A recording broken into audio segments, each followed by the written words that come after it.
Alright, so this is raw video footage of Ron with Sandcar Services basically repairing a flange drive seal leak on a Mendeola 2D on the passenger side of the car without removing the transmission.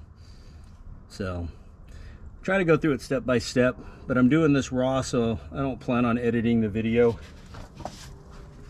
First thing I plan on doing is taking a floaty and putting it on the frame for protection so that the CV can sit on the frame and not have any issues.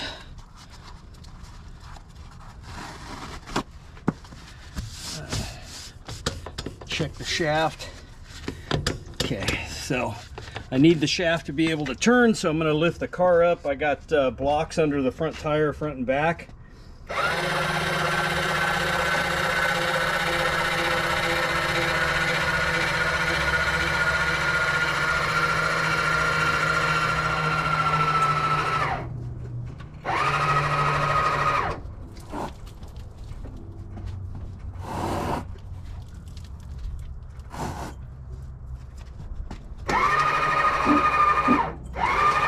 There we go. Got to get the paddle tire off the ground high enough to be able to spin that.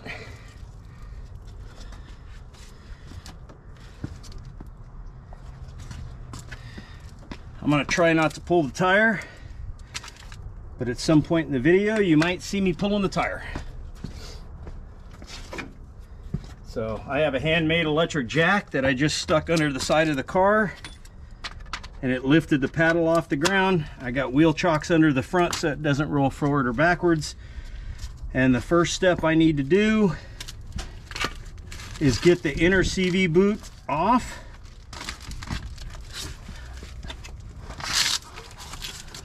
So that I can remove this flange drive and the CV. So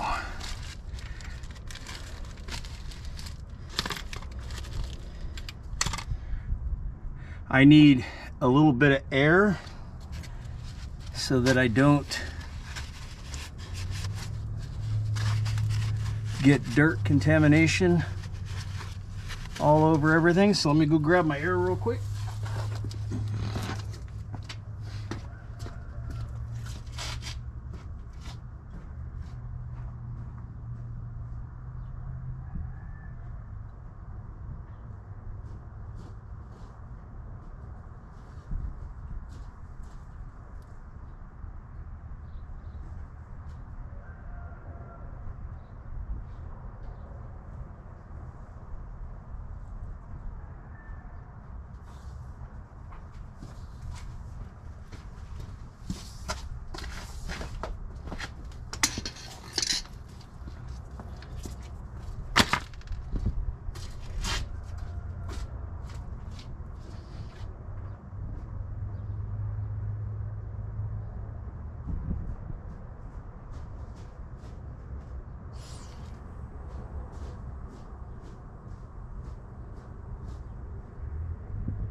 All right, I'm back. Sorry for the delay.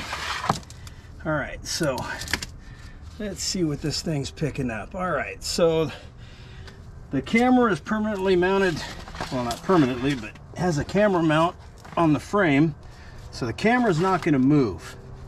But I will explain to you what I'm doing.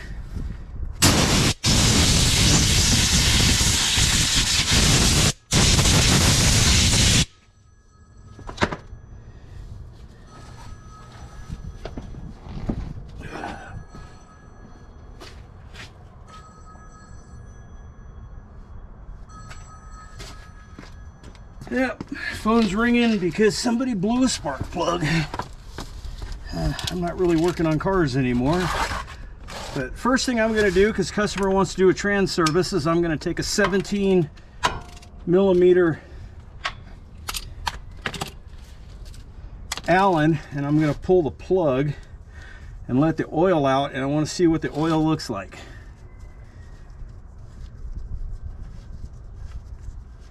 Because I want to get the oil level down below this area right here. Oh, beautiful. Absolutely beautiful. That's what we want to see. That is what we want to see.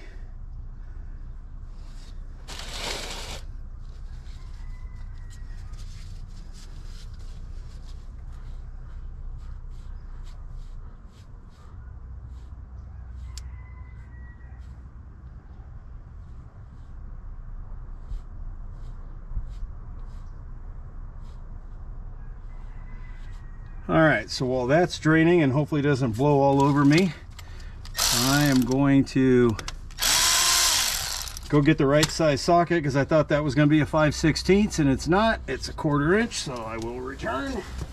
Feel free to fast forward because I'm not going to edit this video.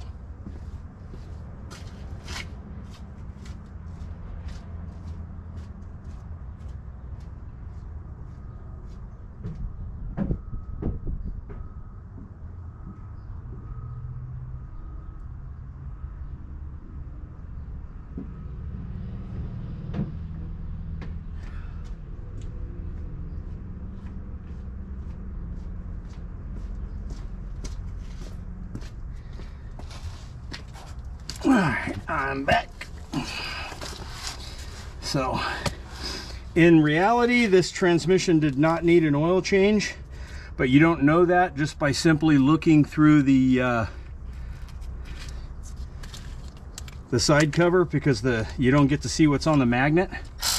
But he just bought the car 2 months ago and he didn't know. So I'm taking the hose clamp off from the CV boot. And then a little trick for everybody: on the inside, a lot of times these won't slide. Take a screwdriver and lift up and take WD-40 and just shoot it up in there, and then run the screwdriver around in a circle, and that boot will now slide. Look at that. So I'm gonna pull this back,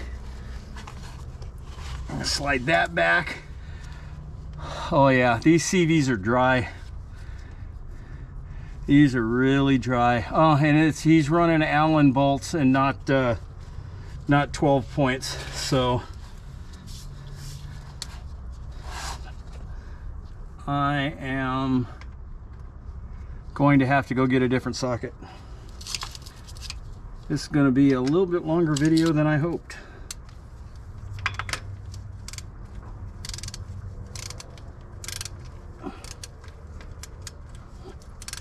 Putting the drain plug back in.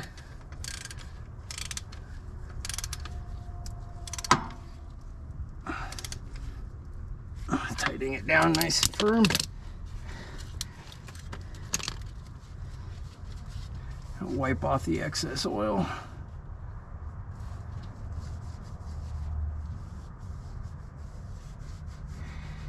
And then I will go and get the proper tool for pulling the CV off.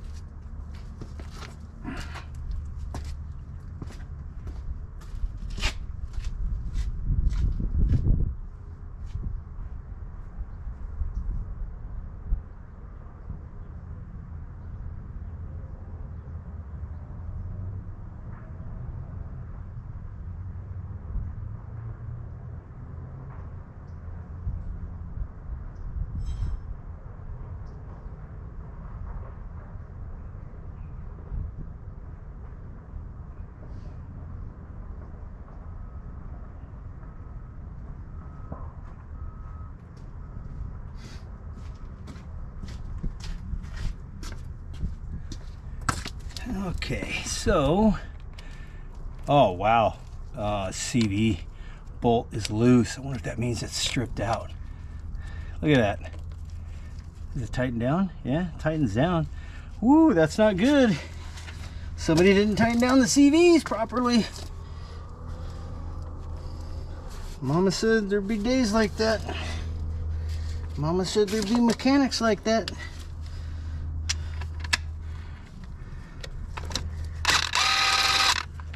All right, so I'm using a 5/16, I believe it is. Let me check.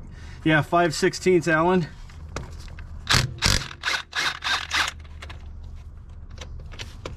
That one's loose. That one's loose.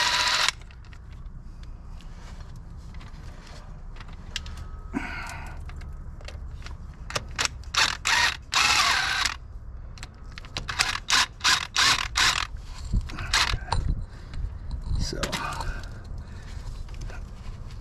now, for those of you that are interested in this, I want you to pay close attention to these bolts. You take your bolt out. When you have a flange that's messed up, look at the end of your bolts and see if any of them are rubbed off on the end. Because if they are, that's probably what damaged the seal.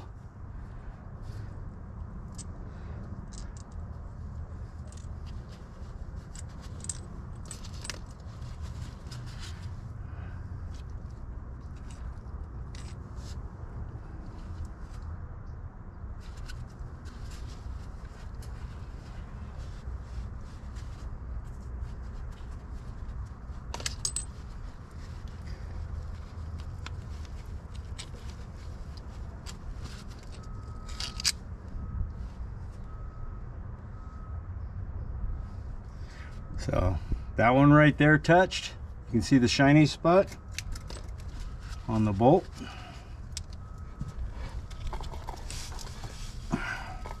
And then I am rotating the CV so that I can get the remaining bolts out. That one right there looks like it may have touched. So these need washers on them is what they need, so that they don't go all the way in and hit the seal on the back. So the next thing I'm gonna do is I'm gonna take a 1-gallon Ziploc bag and I'm gonna wrap it around this CV so that dirt and contaminants don't get into the CV while I'm working on other parts of the system. And then I am going to put the CV out of the way, right there.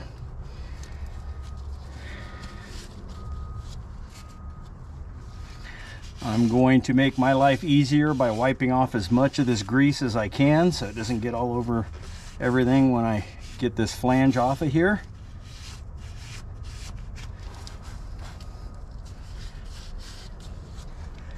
And then 9/16 bolts. This one should have had a washer on it because it had a grounding strap, but it didn't.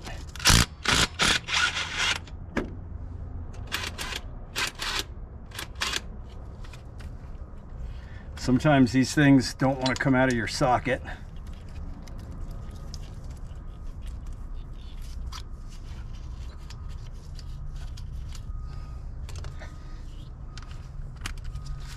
So this would be easier if I had the extension.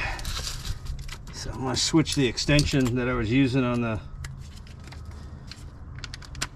CV so I can get past this frame.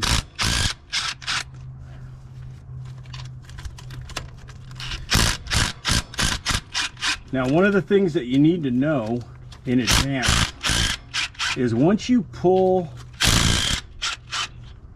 this flange drive, you do not want the vehicle to move. Do not start the engine. Do not do anything that will rotate the differential. Because if you drop the diff, you're opening the transmission up to put it back together. And that is a cold, hard fact.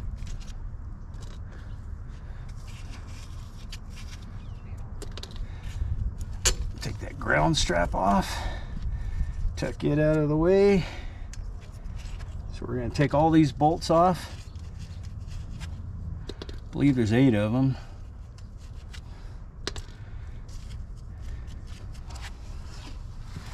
And then the one thing I didn't bring over, the magnet.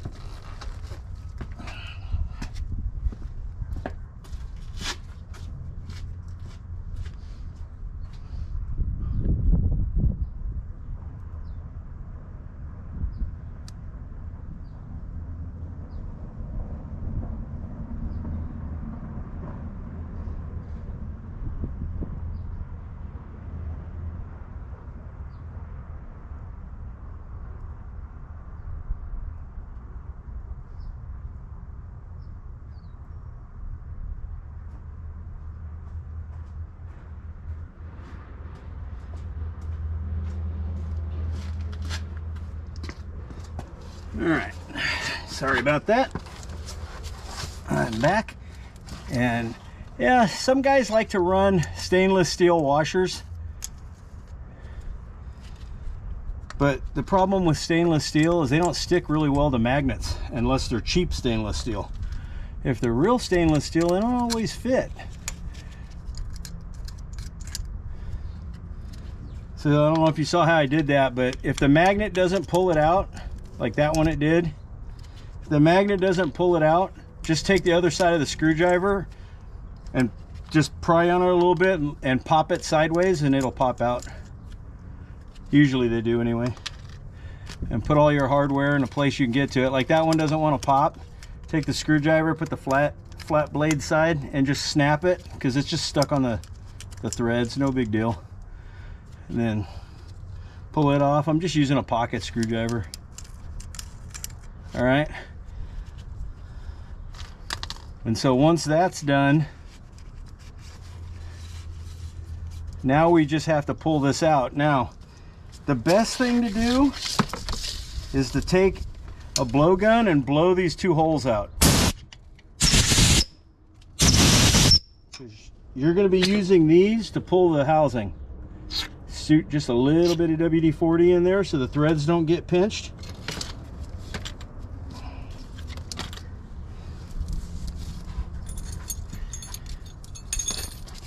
And then here's the fun part.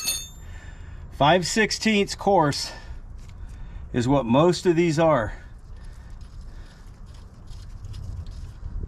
You really don't want to use an impact wrench on these if you don't have to. I've learned over the years that you'll, believe it or not, the aluminum will win the battle and it will strip the threads, and you will end up with a whole lot of problems you didn't have, which is trying to drill those things out.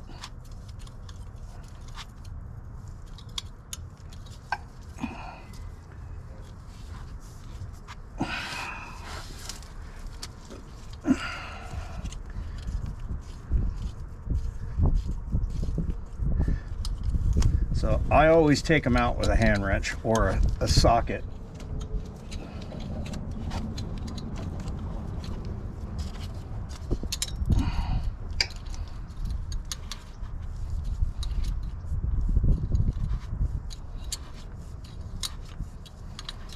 Now the CV is already disconnected on this side, so there's really no load on the other side. If the tire on this side was on the ground, there'd be a possibility of that differential moving when you pull this out. But with the CV disconnected, this ends up not having any load on it. So the spider gears are able to counter rotate and make up for any adjustment that you're going to do on this.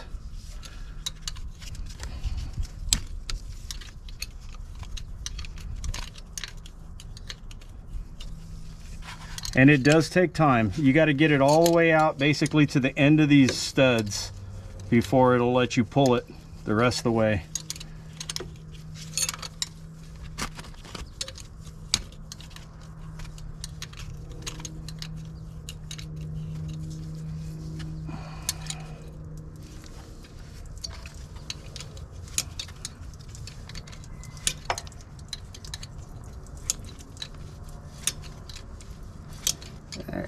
He has a fuel leak on the other side of the car.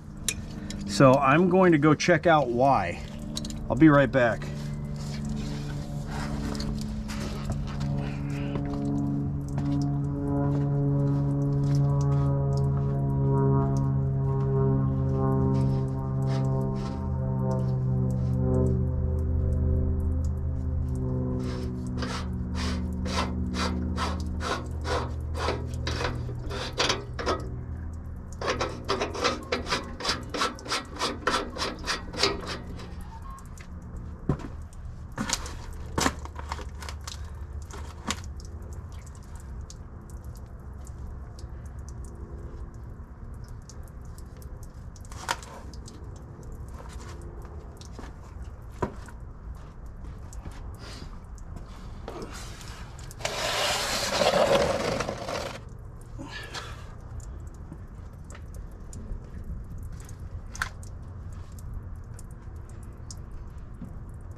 All right, there's always something exciting to have happen. He basically brought me his car full of fuel, and I only have one side of it jacked up right now. And as a result, there is fuel dripping out of his overflow on his vent tube because his tank is full. So if you notice, I'm going back and forth between bolts. It's because if you just do one side, you'll cock it sideways and you could potentially crack the housing. So just working it out a little bit at a time.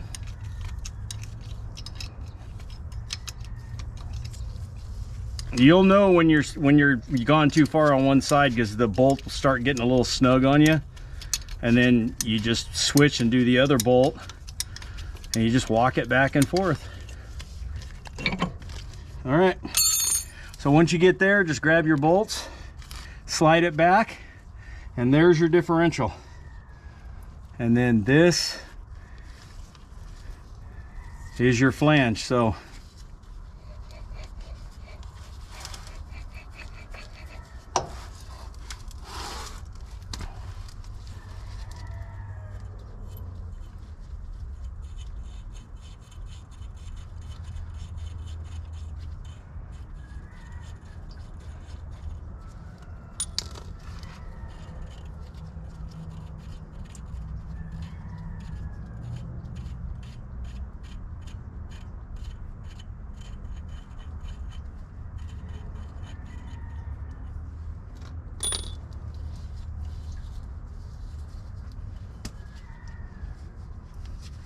and now, my friends, we have to switch over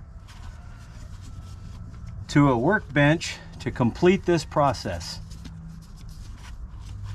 So cleaning that, I'm gonna take a fresh rag. I'm gonna put it right here just so that nothing falls in here unexpectedly. Ta-da!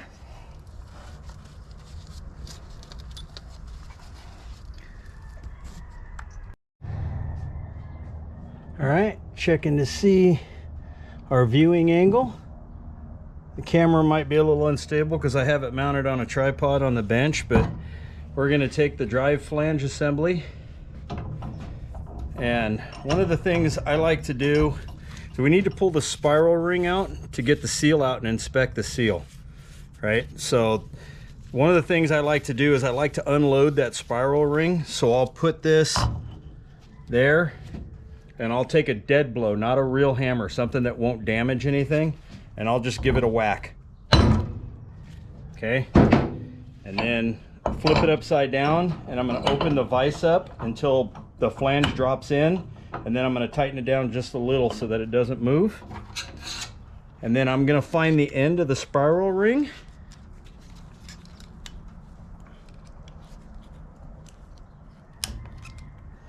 and I'm going to get underneath it and start lifting it up. It's not a good idea, not recommended to reuse these, but if you have to reuse it, unloading it is the best way to do it because it takes it off without damaging it. If you try pulling it off when it's pressed down against it, it'll bend the crud out of this thing. So we'll put that there. Now I'm gonna release the tension so that the flange turns. Now these should be quiet bearings. You can hear this one makes a little bit of noise. So since I'm going this deep into it, I'm gonna go ahead and replace the bearings since I stock them. I'm gonna take a dead blow, put my hand under here, and I'm just gonna whack this. All right, pull this off. And I'm going to inspect this drive flange. Take a rag and wipe all the goobers off of it.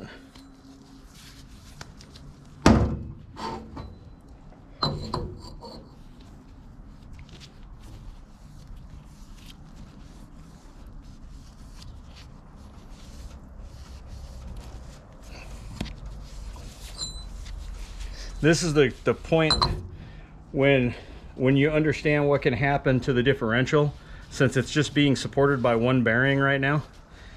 What would happen if your kids or anybody was to reach in there and hit the starter button? Hopefully your battery's disconnected. All right, so there's a story behind this seal, guys.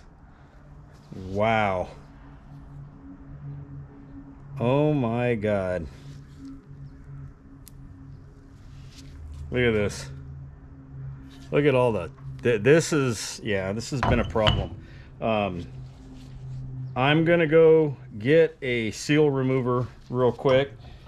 So I'm gonna turn this upside down and I'm gonna take a pick. I'm gonna go underneath this O-ring, grab the final drive O-ring and pull it off, toss it out of the way. Gonna get a new one of those. And then now I can safely open this all the way up in my vise and just snug it just a little bit, just like that.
right, and we're back. I'm going to use a seal remover. Nice little tool, handy to have in a bar fight. No, just kidding. Run it up under here and lift up on this seal nice and gently.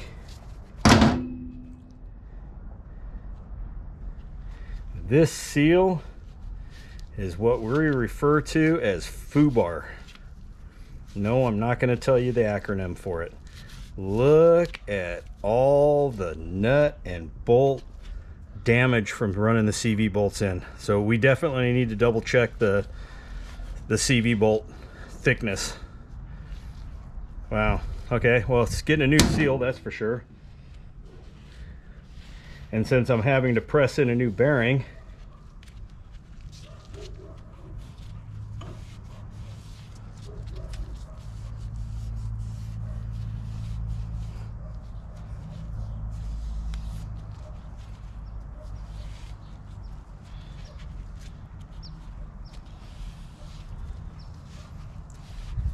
all right, so some of these bolts are different.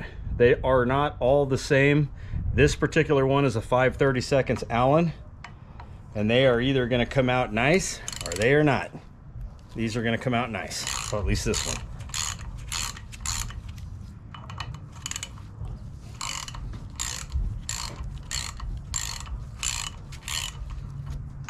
Hopefully the image stabilization is working, since you guys are on this table that I'm working on that's on the tailgate of my service truck. I've got 4 customer sand rails in here right now at the same time, so I'm just flat out of space.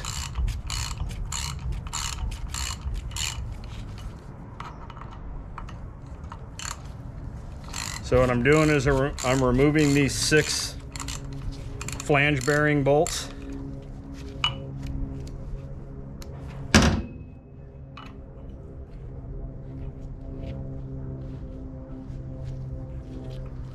So that I can get the flange bearing out.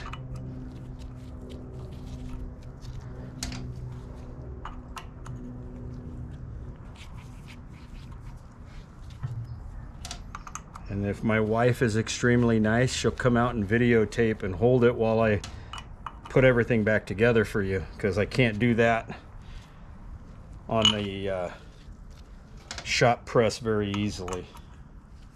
Can't believe we haven't had a whole lot of background noise. Normally there's a lot of background noise in this place. All right, so got all the little screws out. See that?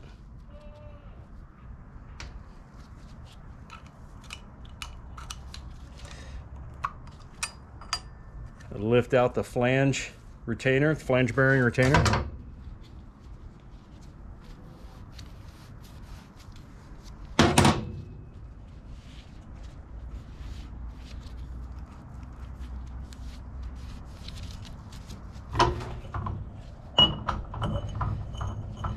Gonna find a socket in my toolbox that fits around that. I'll be right back.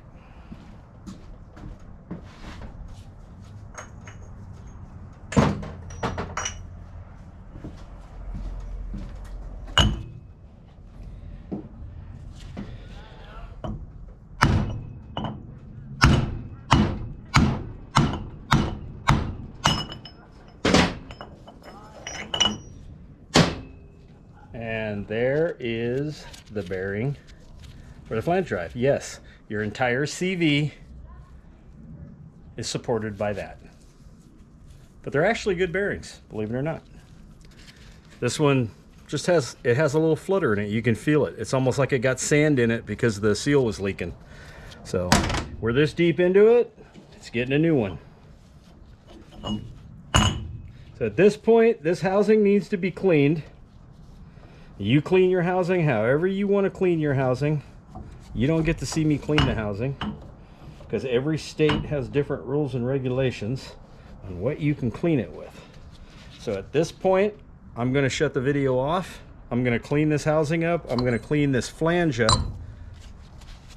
And then I am going to take you into the Connex box and let you see me reassemble this. And I don't know if you can see this up close, but this is why you need to make sure that your 930 CV bolts and 934 too, but on a 2D, you need to make sure that your CV bolts are not too long, because it is absolute destruction.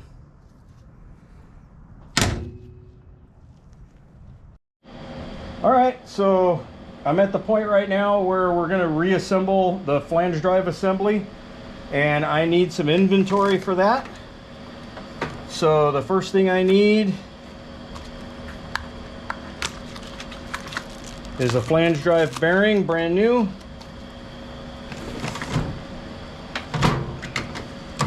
I need a 930 spiral ring. I need a flange drive seal. And I need a flange drive O-ring,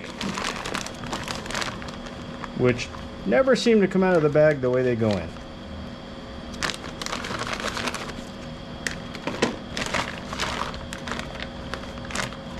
That's what you get when you stock a bunch of them, huh? All right, so put that back in there. That should be all of our pieces. All right, sneak by you. All right, the only thing I need right now is the flange drive bearing.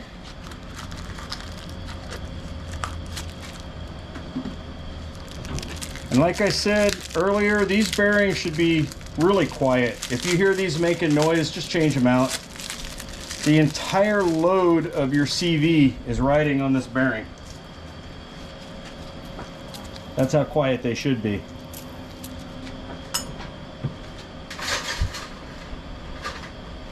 And here's the one I took out.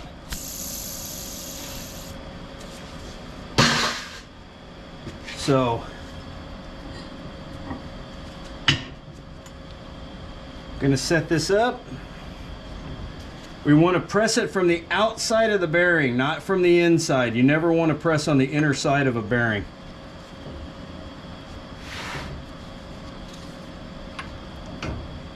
Use a spacer so I don't have to wait a half an hour for my press to get down here and touch it. Make sure you start it in nice and straight and it won't give you any problems. Go down until you feel a little bit of tension. You can do this with a hammer and a big socket. Just be really careful you don't force it and you don't hit this inner bearing race, because you really want this thing to be nice and quiet.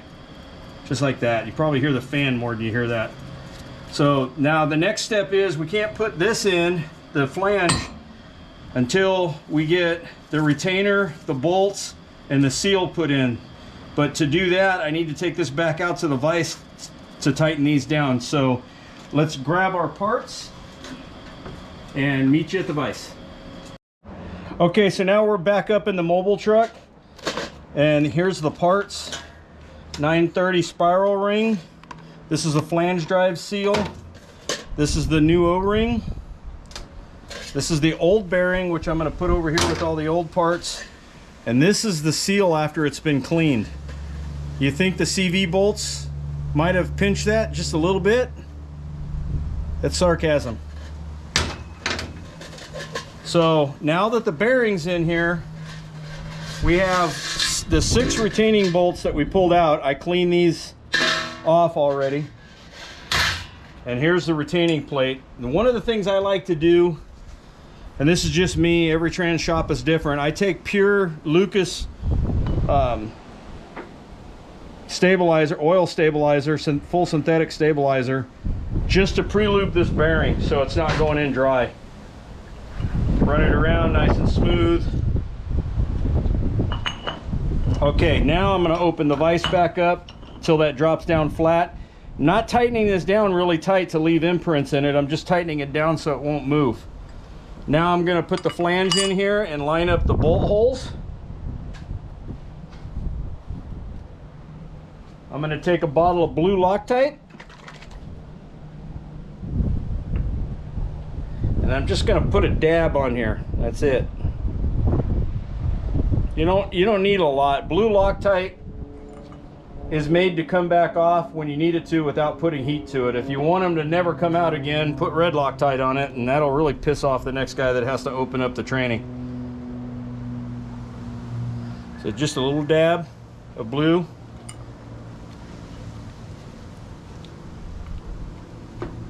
There's 6 of these bolts, and like I said, I think I'm using a 5/32, yeah, which is pretty much the standard, but I've actually seen Torx, people that have used Torx head bolts. I guess it just depends on what bolts you buy. Most of the tranny shops, most of the pro builders are all using 5/32.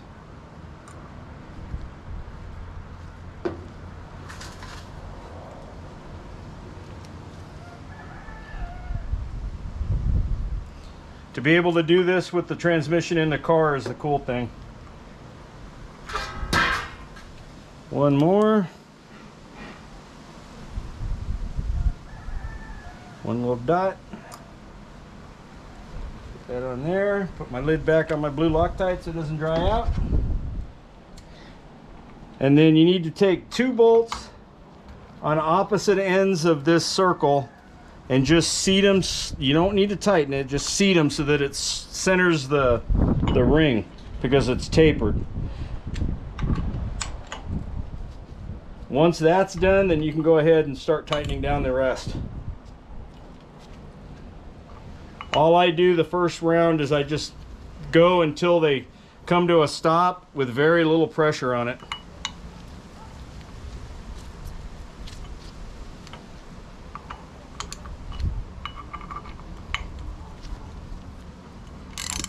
Once I get to that point, I just give them a nice little snug.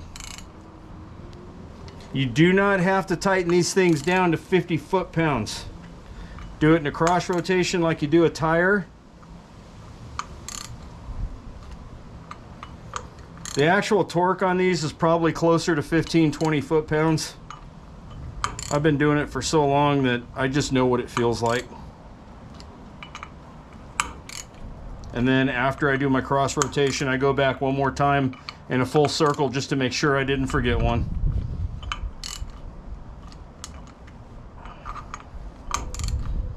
All right, so now at this point, we're gonna switch back over to the shop press. We're gonna put the seal in, put the flange in, and then we're gonna come back here, put the spiral ring on and the O-ring, and then we're ready to put it back in the car.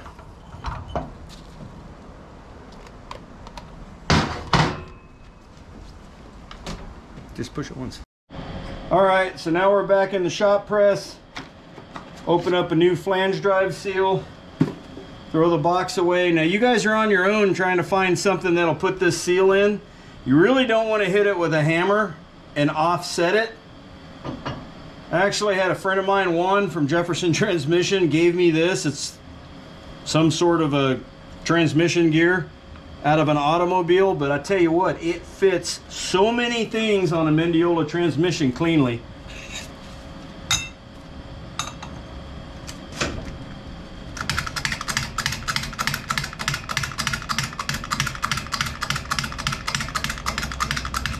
You got to make sure when you start these seals, you start them straight, because if they get crooked on you, they will bind and you will have to basically destroy it trying to pull it back out. So you just want to look and make sure it's level all the way around before you actually commit. I got lucky on this one. A lot of times I actually have to reset them.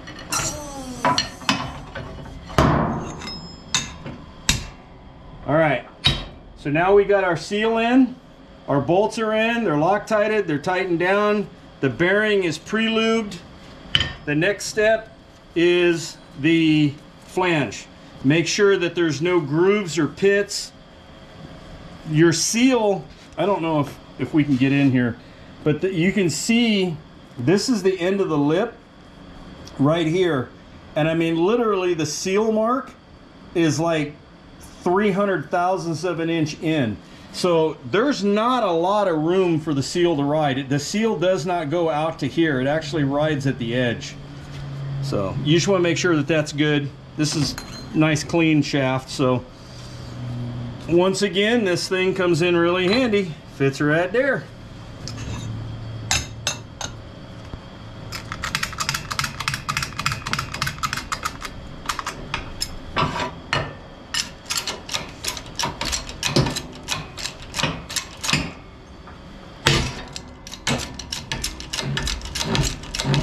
They don't usually grab that hard, but every once in a while they do.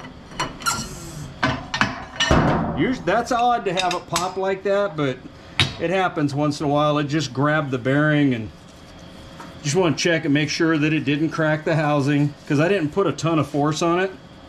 Make sure that it turns, and you're going to feel tension on this, okay? And that's because you got a brand new seal that's dragging on the inside of this flange. That's normal. So there's one more step for this before it goes in the car, and we're going to go do that right now back in the truck, because I got to put it back up in the vise. But we're going to put that spiral clip in here, and that's what holds this shaft from coming out on you while you're driving. Okay, so the next step is we're going to put it back in the vise. We're going to be grabbing onto this part right here, which is what we were grabbing onto the first time when it was upside down. So if you set it in a 6-inch vise, you should be good. As long as it doesn't, you don't want the shaft to turn, is basically what you don't want. Take your spiral ring. It's a little windy. And the way you're going to put the spiral ring on, you're going to put it around the shaft. And then you're just going to push it down as far as you can. Take your screwdriver. Wow, it's getting windy. All right, I don't know if you can zoom down in here, but the way to do these spiral rings and to make it easy is to get your screwdriver and get the first part, click down and get it underneath that shelf. Sometimes it takes a few tries. Once you get that, just take your screwdriver and start working your way around. Follow the spiral clip.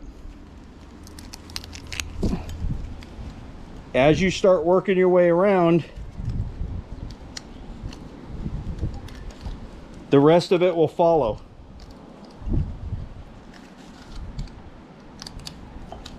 And then once you think you have it in, here's the key. Take your screwdriver, put it up against the spiral clip, and just kind of pry on it. Make sure it's inside that groove. You do not want it coming out of that groove. This is just a safety precaution that I do on my own. Wasn't really taught to me. Okay, so once I know it's in the groove, there's one final step left to do, which is to release the tension so that this can spin. Grab my dead blow and just give it one whack, and what that'll do is it'll put the pressure back on the spiral, and it makes this easier to turn because it pushed it away just a hair. So now this assembly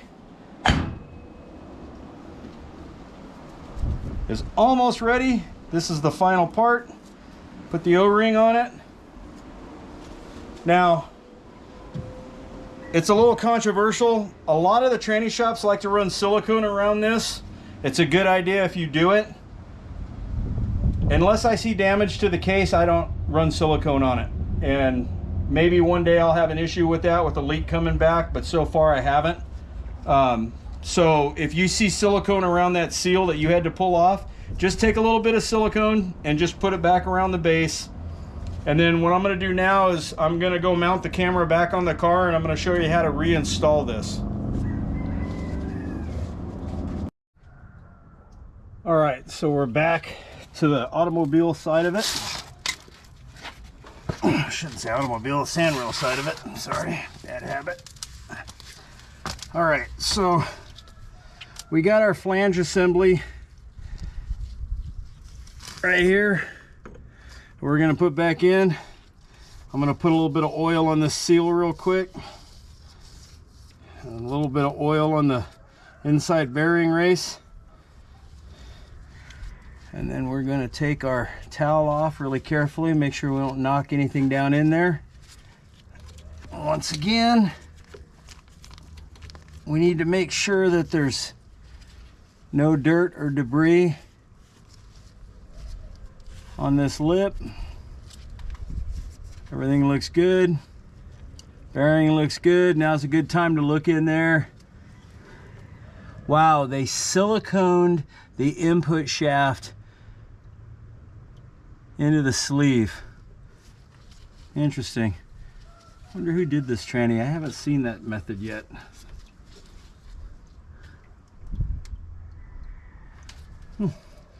All right, so move our shaft forward so it's out of our way. Get this lined up. Turn that until it clicks in.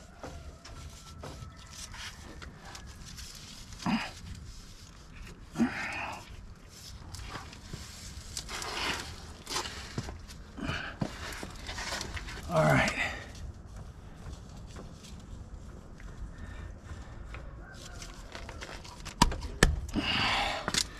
I gotta go get the dead blow because it's a little tight.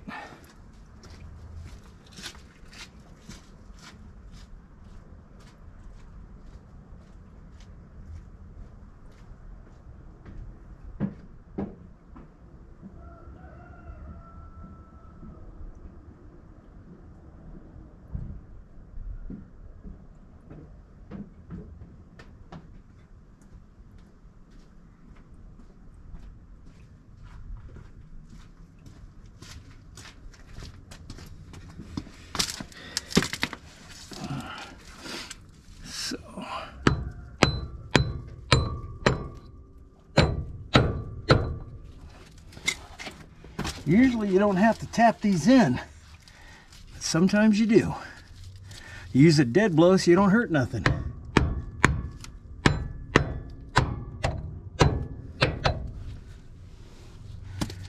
Once you get it into the point where you can get a couple of nuts without washers on it, I usually do 3 points. 1, 2, 3.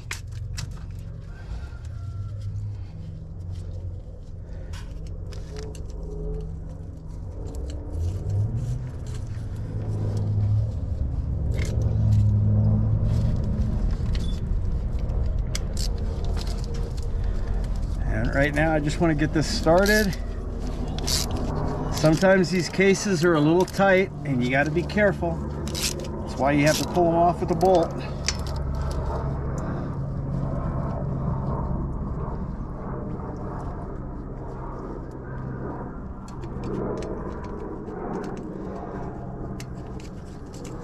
And once it gets started, it'll start to go right in. Usually the bottom one is the one that helps. Yep, there it goes. So I'm gonna put that in there.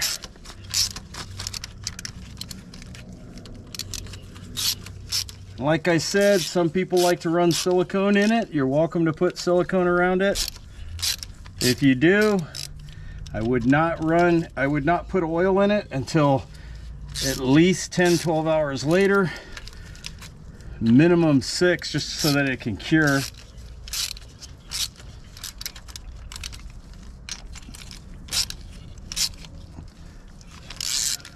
I'm doing this by hand because I don't want to bind the cover and crack anything.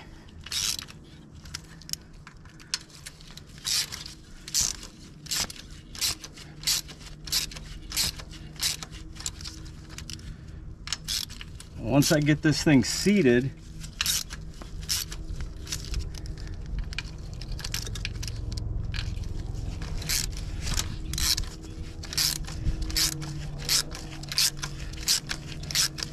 if you have to force it, stop and go to another bolt.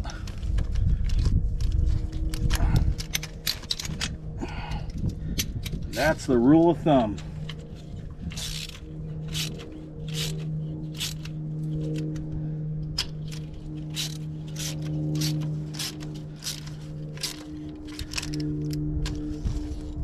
Once you get it tightened down with 3 bolts, make sure that your flange moves.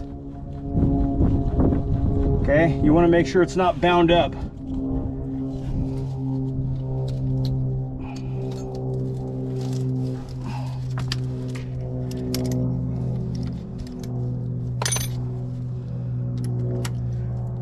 And then at this point, you take your bolts back off, nuts back off, I should say, because it's not going to pop out on its own, I can tell you that.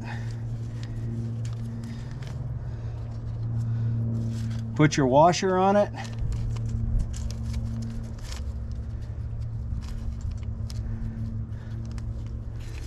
This one had a ground bolt, so it didn't have a washer and it will now, so I'm gonna have to go get a washer out of my Connex box. But for right now, all I want to do is just get this thing seated.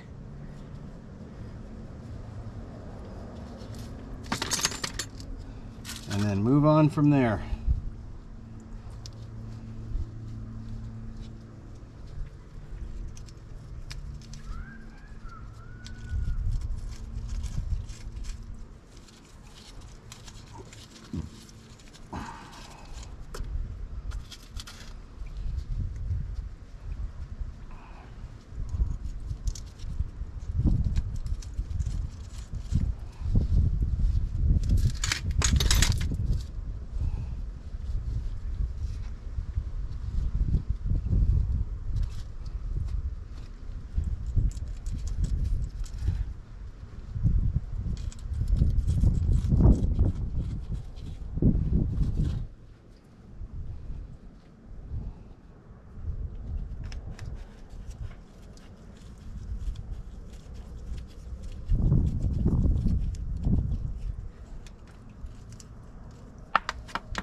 Ooh, I dropped a washer.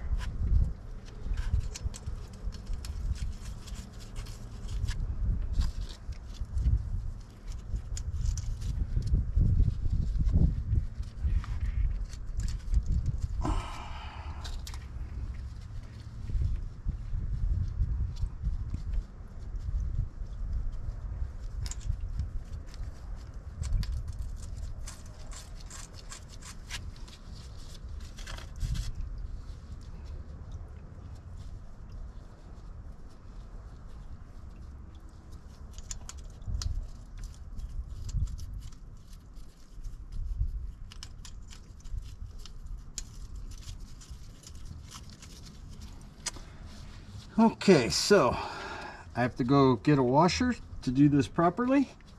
Be right back.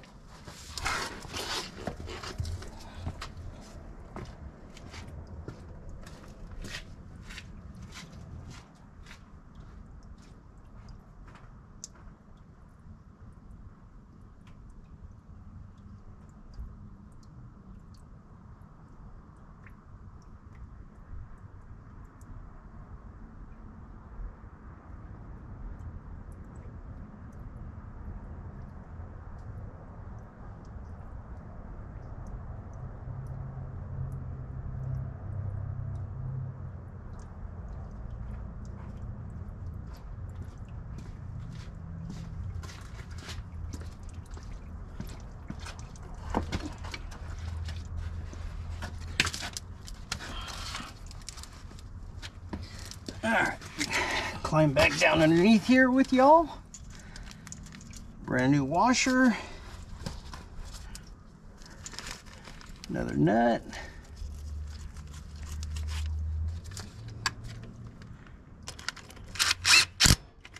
Light cinch. Light cinch. Light cinch.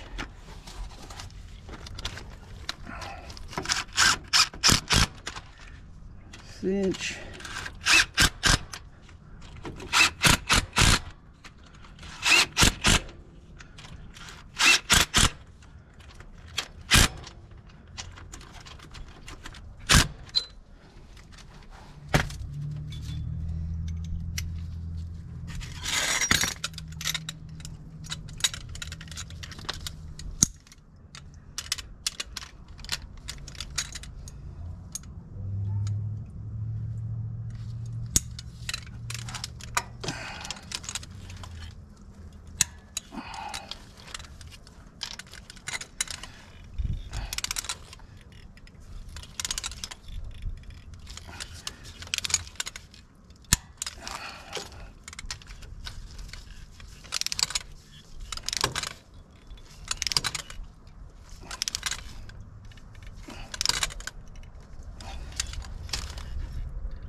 if you're curious what I'm torquing these to with the torque wrench, 20 to 25 foot-pounds.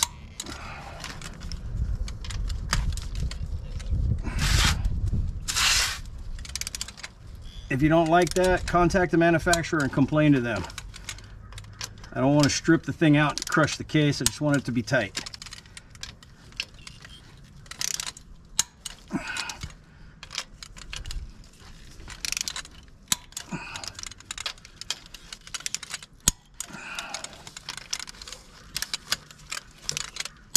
All right. Okay, so now we've got to do the fun part. This is the part that everybody loves, right? Wonderful CVs. And clean up your CV bolts really good. Okay, so what I'm going to do right now is I am working on cleaning my CV bolts. You can't see that because I'm down here out of your way.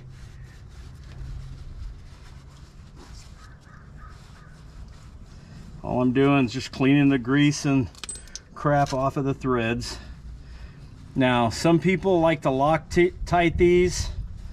Some people like to drill holes and put wire on them. On a normal inboard CV, I don't wire them unless they have holes already in them and the customer wants it done. There's a billion of these things out there that just have the CV bolts tightening them down and that's it.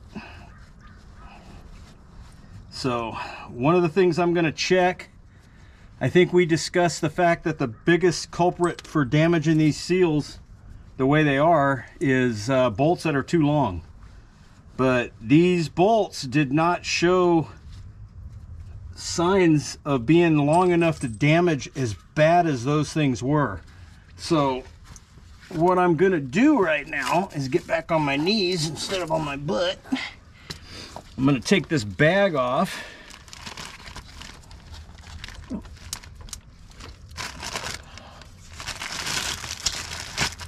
That's protecting the CV.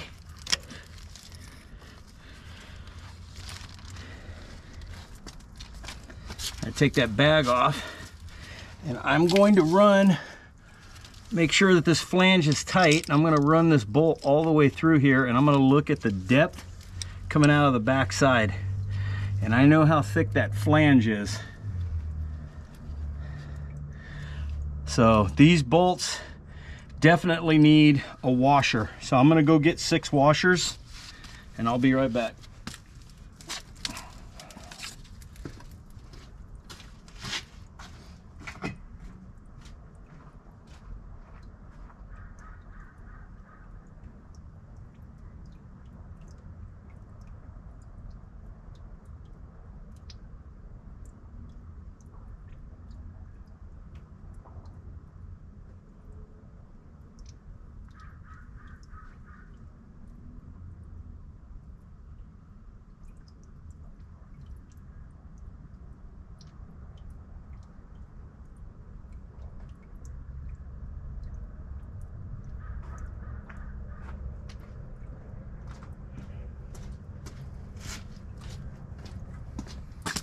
So I'm back. I'm gonna give you a rule of thumb. This is not rocket science, so you have to do some due diligence. But I buy these stainless steel metric washers that are pretty strong and they work great for these. So where the bolt sticks out of the back of your CV, the thickness of your flange is right at 1/2 inch. So if more than 1/2 inch sticks out of the back of your flange, you either need to space it or you need to cut your bolts. Okay, and that's all you can do. I mean, you don't have a choice. Okay, so these washers are too big to go in here. Now, Weddell sells these really nice 930 pre-made heavy-duty bolts. I normally stock them, but I don't have any right now because a customer bought me out of them. a little while ago, and I haven't restocked them yet. So, oops, we don't want the boot flange to pop off. So,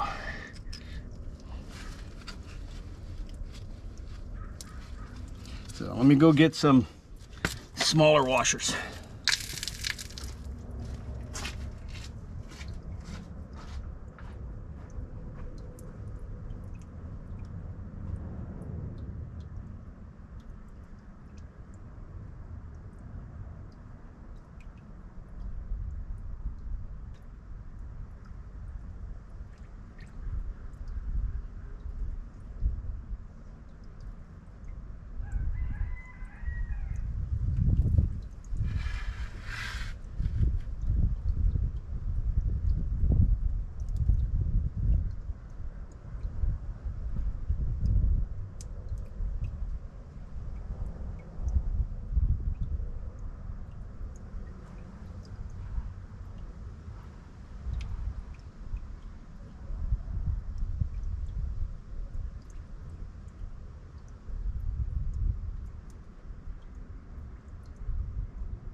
All right, I'm gonna shut this off. I have to modify some washers.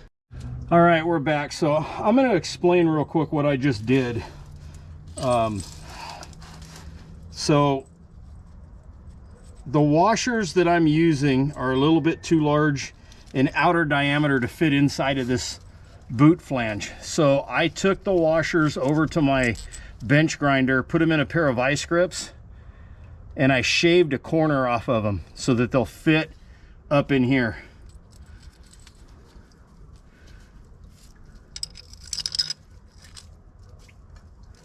Ta-da!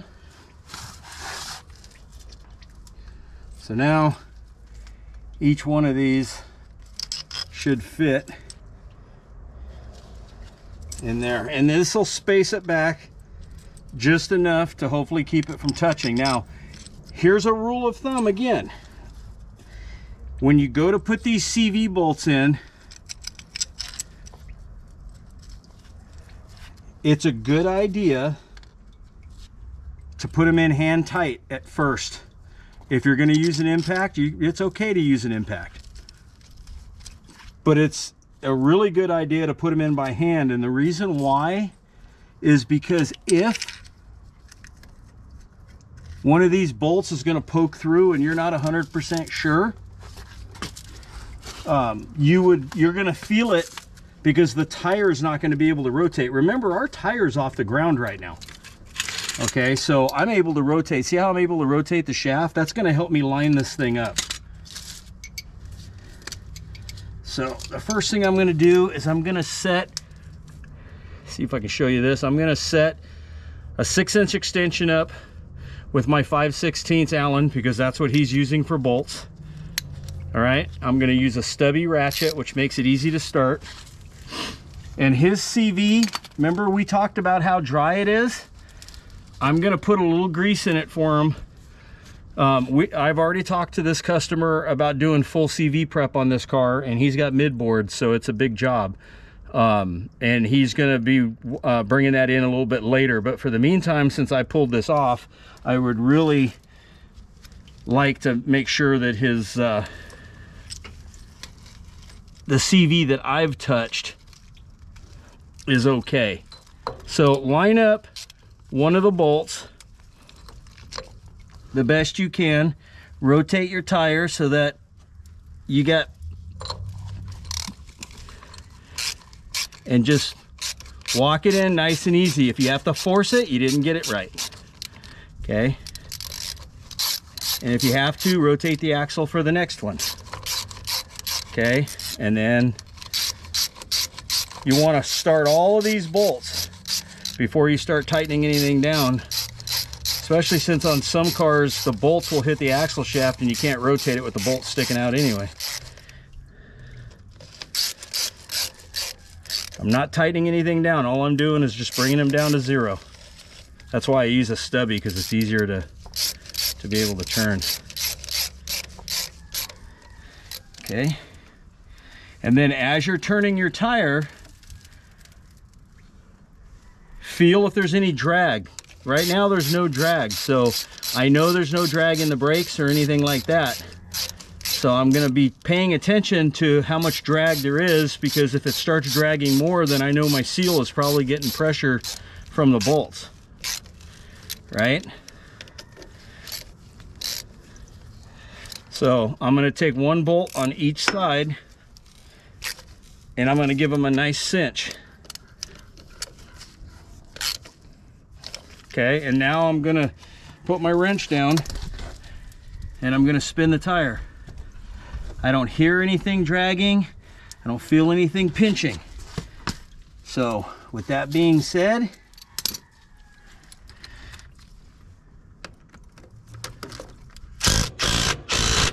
we're going to tighten one down. It's not touching the seal. We're going to tighten another one down. It's not touching the seal. We're going to tighten another one down. It's not touching a seal. I keep moving the tire, make sure the seal is not going to touch.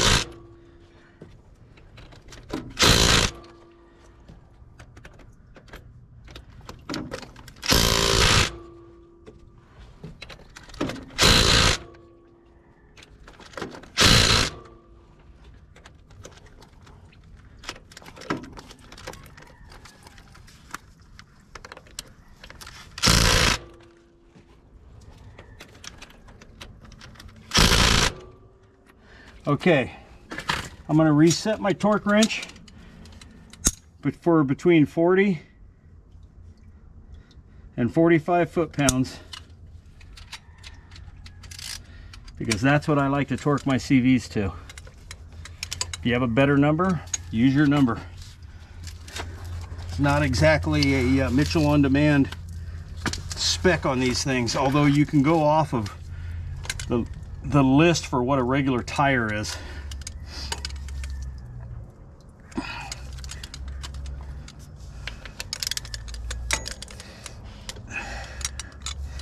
All right, so the easiest way to do this is to set the tire on the ground, click the ones that you can click, and then lift it up and rotate it again.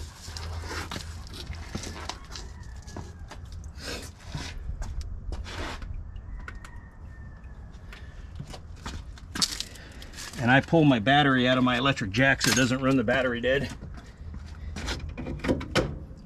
All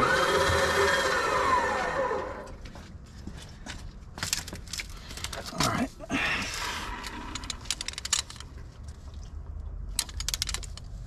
Okay, so I got that one. Got that one.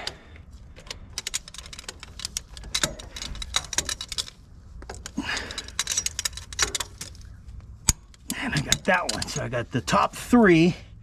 Now I'm going to lift it and rotate it and do the bottom three.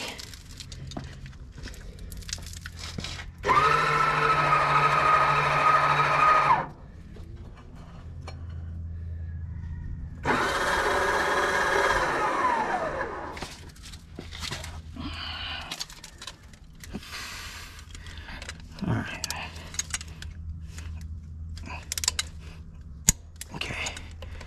That one. Watch the customers paint.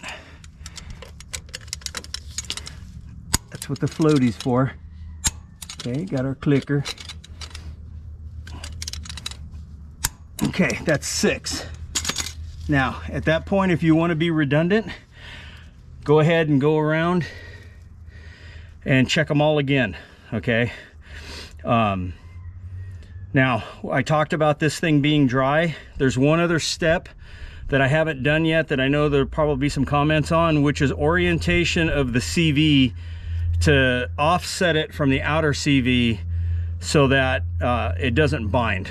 On a car like this, this car has very little dropout. The CV angle on this thing, I can tell you, is less than 21 degrees. Orientation on the CVs is not going to matter. You can argue with me all you want. My Tatum, I run 23 degrees on my shafts at full droop with the limit straps. and I never clock my CVs. I throw them in however they hook up to the shaft.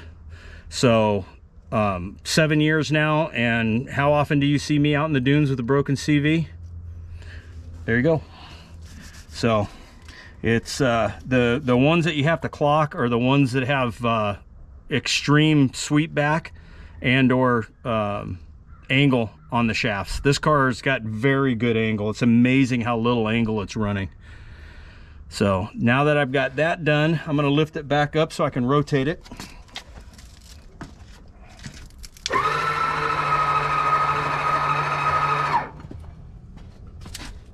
And this is just a little help for the customer is all it is. That's all I'm going to do right now. Swepco 164. Just going to pump some in here for them.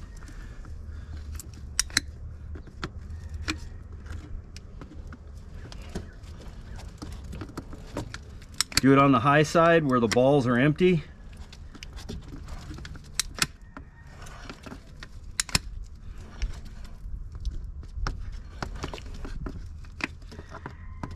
Go around a couple times, pump them full. Swepco 164 has NICs mixed in it at a lower rate than 101 and Bel-Ray 5050, which is too dry of a mixture in my opinion for a car under 600 horsepower. So now that we got that in there, I'm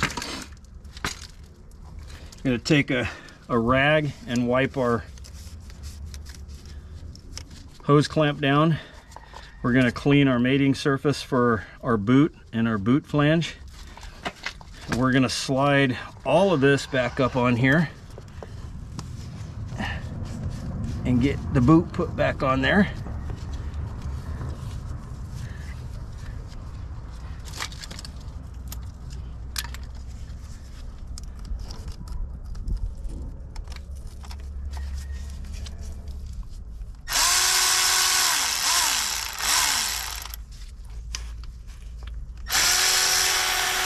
Make sure your boot is centered and all the way on the flange. I usually just snug it up where it's not tight and spin it and make sure that the boot doesn't look like it's crooked, and then I'll tighten it down.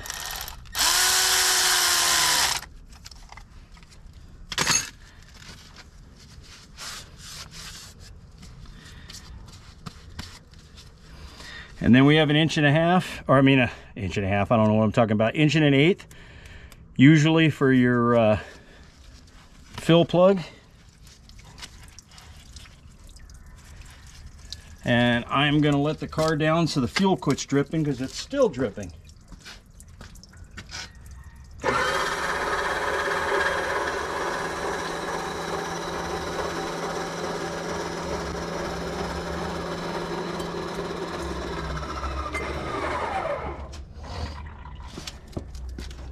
Okay, so if you can hear me on here, there's one thing that I did outside of camera, but on the back side of the CV, on the actual shaft where the splines are towards the end, is a groove with a spiral ring very similar to the one that we put on the inside of the flange.